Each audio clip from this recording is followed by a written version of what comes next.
Subhanallah, inilah karomah luar biasa Syekh Nawawi Al-Bantani yang menggemparkan dunia dan makamnya tidak bisa digusur alat berat. Syekh Nawawi Al-Bantani dikenal sebagai ulama Nusantara yang diakui dunia karena karya-karyanya serta keluasan ilmu di bidang fikih, tafsir, akidah, tasawuf, dan ilmu keislaman lainnya.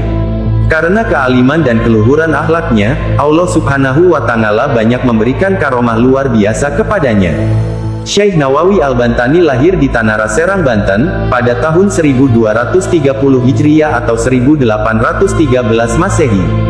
Beliau wafat di Mekah, pada tahun 1314 Hijriah atau 1897 Masehi.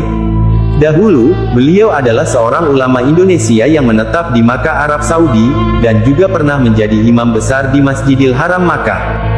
Karena kemasyhurannya, Syekh Nawawi Al-Bantani kemudian dijuluki sebagai Sayyid Ulama Al-Hijaz yang berarti pemimpin ulama Hijaz, Al-Imam Al-Muhaqqiq wa Al-Fahama Al-Mudaqiq yang berarti imam yang mumpuni ilmunya, A'yan Ulama Al-Qon Al-Ram Asyarli Al-Hijrah yang berarti tokoh ulama abad 14 Hijriah, dan Imam Ulama Al-Haromain yang berarti imam, ulama dua kota suci. Berikut beberapa karomah luar biasa Syekh Nawawi Al-Bantani. Karomah yang pertama, yaitu menjadikan telunjuknya sebagai lampu. Pada suatu waktu, Syekh Nawawi pernah mengarang kitab dengan menggunakan telunjuk beliau yang dijadikan sebagai lampu. Beliau saat itu dalam sebuah perjalanan. Karena tidak ada cahaya dalam syukduf atau rumah-rumahan, sementara aspirasi tengah kencang mengisi kepalanya. Syekh Nawawi kemudian berdoa memohon kepada Allah Ta'ala agar telunjuk kirinya dapat menjadi lampu agar dapat menerangi jari kanannya yang digunakan untuk menulis itu. Kitab yang kemudian lahir dengan nama Maraki Al-Ubudiyah Syarah Matan Bidayah Al-Hidayah itu, harus dibayar beliau dengan cacat pada jari telunjuk kirinya. Cahaya yang diberikan Allah pada jari telunjuk kiri beliau itu membawa bekas yang tidak hilang. Karomah yang kedua, yaitu melihat Ka'bah dengan telunjuknya. Karomah beliau yang lain juga diperlihatkannya di saat mengunjungi salah satu masjid di Jakarta yakni Masjid Pekojan. Masjid itu dibangun oleh salah seorang keturunan cucu Rasulullah yaitu Sayyid Utsman bin Agil bin Yahya Al-Alawi. Masjid itu ternyata memiliki kiblat yang salah. Padahal yang menentukan kiblat bagi masjid itu adalah Sayyid Utsman sendiri. Kemudian, Sayyid Utsman kedatangan anak remaja yaitu Syekh Nawawi yang menyalahkan arah kiblatnya, kemudian kagetlah Sayyid Utsman. Debat argumen pun lalu terjadi. Saat kesepakatan tak bisa diraih karena masing-masing mempertahankan pendapatnya dengan keras, Syekh Nawawi meletakkan tangan kirinya ke bahu Sayyid Utsman, dan tangan kanannya menunjuk sesuatu. Kemudian, terlihatlah Ka'bah secara jelas tembus pandang dan menjadi bukti kalau kiblat Masjid Sayyid Utsman itu salah. Alhasil, Sayyid Utsman lantas tertakjub dan merubah arah kiblat masjid. Karomah yang ketiga, yaitu makamnya tidak bisa digusur dan mayat masih utuh. Dahulu, pernah makam Syekh Nawawi di Mallah, Arab Saudi akan dibongkar untuk kepentingan pelebaran jalan. Namun anehnya, alat berat yang digunakan untuk membongkar makam tersebut malah rusak. Beberapa kali upaya penggusuran makam Syekh Nawawi dilakukan, namun selalu gagal. Ketika dipaksa dibongkar, pernah para pekerja kaget karena ternyata di dalam makam tersebut ada orang yang sedang sujud. Akhirnya makam Syekh Nawawi tidak jadi dibongkar, dan akhirnya hanya dibuatlah jalan layang. Memang, telah menjadi kebijakan pemerintah Arab Saudi bahwa orang yang telah dikubur selama setahun kuburannya harus digali. Tulang belulang si mayat kemudian diambil dan disatukan dengan tulang belulang mayat lainnya.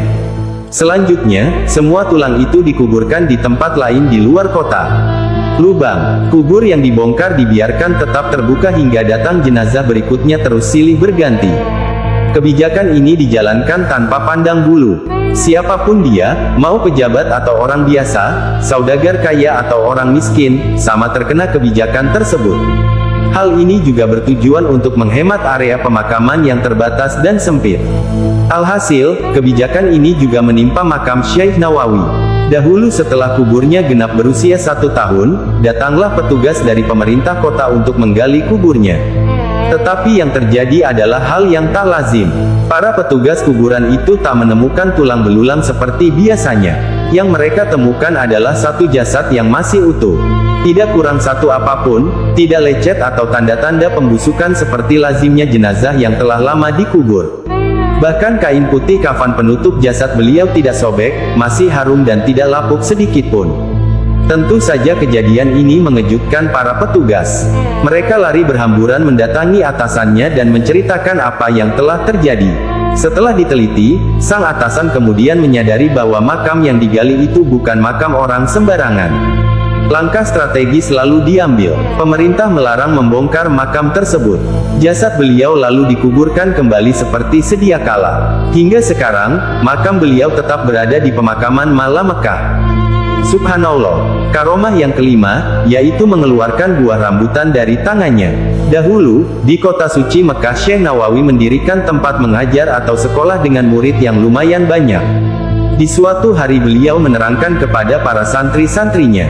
Syekh Nawawi berkata, sunnah Islam kalau berbuka puasa itu hendaknya memakan yang manis-manis terlebih dahulu. Kalau di sini terdapat buah kurma, di tempatku ada yang tidak kalah manisnya dengan kurma.